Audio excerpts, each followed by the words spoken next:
Bishop, the dark squared bishop is allowed to the center of the board. You could start attacking the double pawns on the B line. White's also threatening to challenge the open C line, trying to get the rooks off the board as well. And I think this endgame is just still 1 for 3 results. Perhaps draw is the most likely outcome, but could go either way right now, and the clock will be a big factor, even though the queens are off the board. I'm trying to figure out what Nodirbek is thinking right now, what the different directions he's deciding the game could go in. He's entering into very, very deep thought. He's using a lot of time. He had that 2 minutes advantage. It's starting to eat away. I'd be very tempted to plant that knight on e3 and just get rid of one of the bishops, get that bishop pair off the board. Yeah. But Nodirbek, he wants to keep the tension. I think he's starting to play against Firoujza's clock here. Yeah, that's a very ambitious move. It's a short-term pawn sacrifice. It's not going to be for long, but White's light square bishop can go and capture a pawn on the b7 square, but this would be met by the black rook reaching down onto the second rank with a double attack of its own.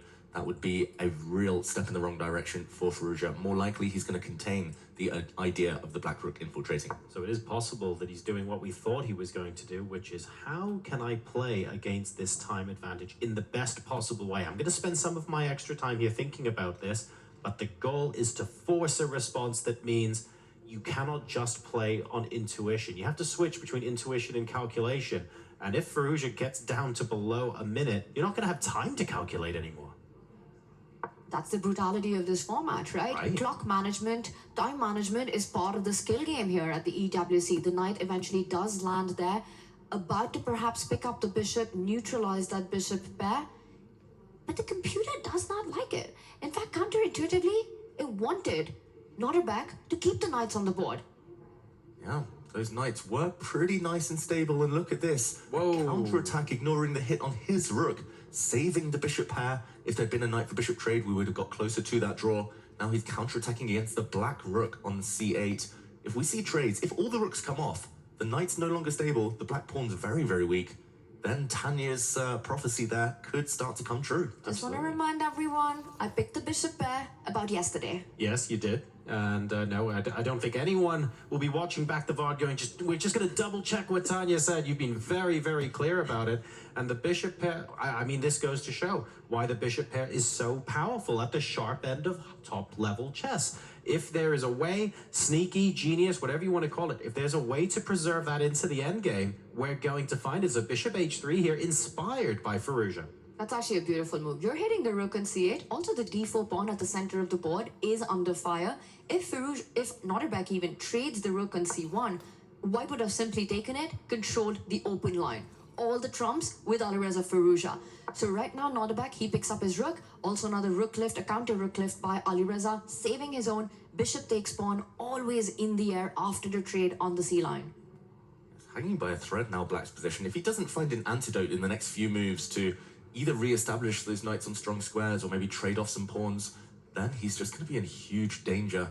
He keeps looking away at the clock, Nodirbek, but he does still have a small time advantage. That might just be eaten up, though, over the next few moves. It's so tough to know what to do with Black. He trades one set of rooks, but now the black knight on e3 is hit. It will have to retreat, most likely, or move, be defended, but the black pawn in the center is weak. What is this? Landing on the d1 square. You rarely see a knight land on the opponent's enemy back rank. Very few times I've seen a black knight land on the starting position of a white Exactly. queen. This doesn't count as a backwards knight move, guys, because it's the wrong color. It's actually the most forward the knight could possibly get. What a move that is. That is beautiful, and don't get tempted to put pressure on it. Rook d3 would run into a massive knight fork. You might be thinking that you're about to trap the knight, but there are checks all over the board. Knights, super tricky pieces. Yeah, the problem with advancing so far forward with your knight is that the only way is back. So he has to make sure he doesn't get trapped. If he can trap that knight, Alireza wins. If the knight doesn't get trapped, it might just wreak havoc in the white camp. And a check, the black king is going to move. And he's trying to open lines for those bishops. Very, very consistent play here from Firouzja. He's been nursing that bishop pair for a while, and he's trying to turn the position in their favor.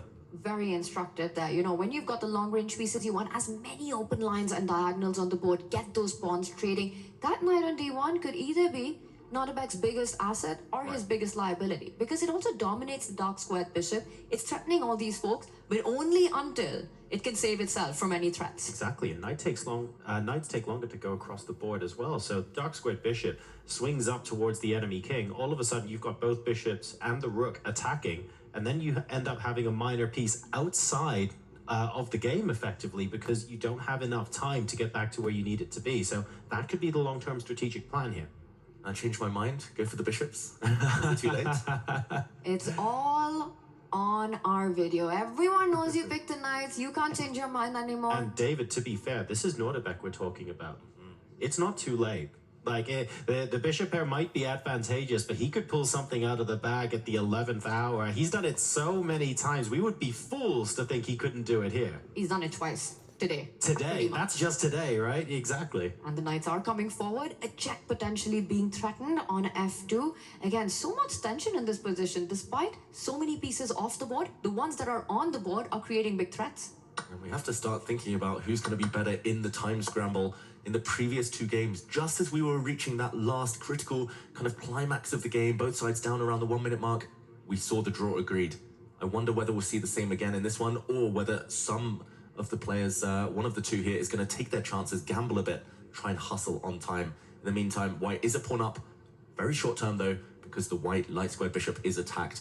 The knight's jumping and the pawn will be regained. Here we go on the next move. About to be picked up, and Nodirbek decides to do it with his pawn, and that is good chess wisdom, right? Traditional chess wisdom. The flank pawn moves towards the center of the board rather than capturing with the king, and white tries to bring his own king towards the center right now, as does black. Nodirbek aiming for those dark squares.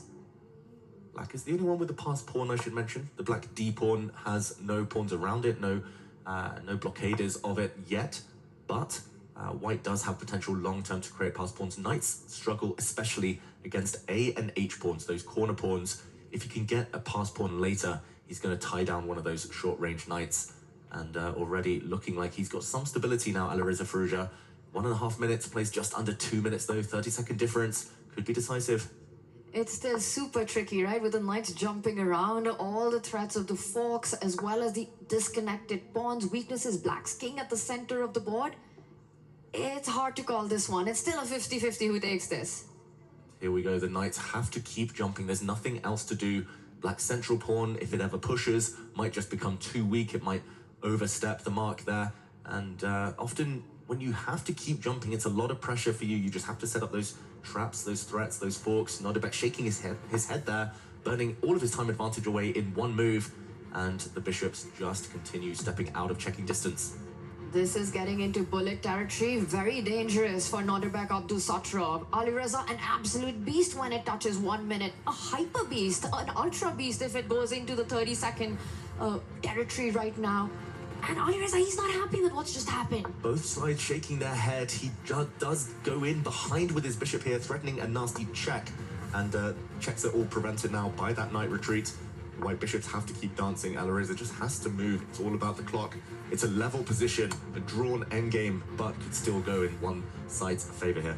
And now that it's the red mark on the board, 58 seconds, I think we're going to see a completely different pace in this one by Alireza Firoujza. He knows it's about the clock, but when it's about the clock and you're facing double knights on the board, you have to be very careful about not losing a piece to a check. There we go, it's a threat. One of the black pawns attacked twice. He's turned down a repetition for Firoujza. It's definitely him trying to make things happen, trying to avoid the draw. Nodirbek frantically trying to guard his pawns on both sides of the board, but these short-range knights, they're struggling. And now a check. He loses dropping the pawn. He picks it up. That's the first pawn for Alireza Firoujza. Nodirbek Abdusattorov realizes it. He's about to lose the b6 pawn. Alireza winning for the third time in this match. Wow, can he convert? 45 seconds against 48 seconds. The bishops are dominant, but he's allowed a trade here. Taking that bishop off the board, get rid of one of them at least. And you should be getting closer to safety. You have to take that bishop. But make a move. Make a move, Nodirbek. There we go, the bishop does leave the board. The black knight is going to hunt down white's b-pawn now. White will not be left with sufficient material to win this game. about to be second pawn up, but only for a move as the b6 pawn undefendable. And now with the 2 pawns on one flank, Black's knight's about to rush through, give itself up for the f pawn. And unfortunately for Alireza Firoujza, the h pawn is the wrong color as his bishop. Queens on a wrong square. That h8 point is of a different one. All Nodirbek has to do is find a way to give up the knight for the f pawn. And he has to do it in time. We could see some flagging play a part here. The Black Knight desperately trying to get to that white f-pawn. But 20-something seconds, if he can keep it on the board as long as possible, Alireza, he cannot lose. Black only has a knight. If White runs out of time here, the game is declared a draw. But that is not... that cannot be said for the other way around. White still has pawns, therefore can still win this game. Firouzja is playing with house money here. It's 15 seconds for both these players. This is crazy. This is about flagging. This is only about the clock. Nodirbek's dropped down on time. He still can't find a way. Don't take that knight. It would have been stalemate. The knight trying to give itself up. Still so difficult to win this game for White. You cannot bypass with that f-pawn, but 5 seconds left. Nodirbek here. He's about to get doomed. The knight is trapped. Look at this. Beautiful. He's lost on the board. He's lost on the clock. He does escape with the knight, but he doesn't have enough time to make moves. And there we go. Alireza Firouzja wins on time. Hyper quick. With 50 seconds left to go, Firouzja wins a pawn. Not quite enough to win on its own, but uses it once again to apply pressure to Nodirbek Abdusattorov. And this time around, at the 3rd time of asking, the cracks appear. The miracle wasn't there this time. Firouzja goes ahead in this quarterfinal match.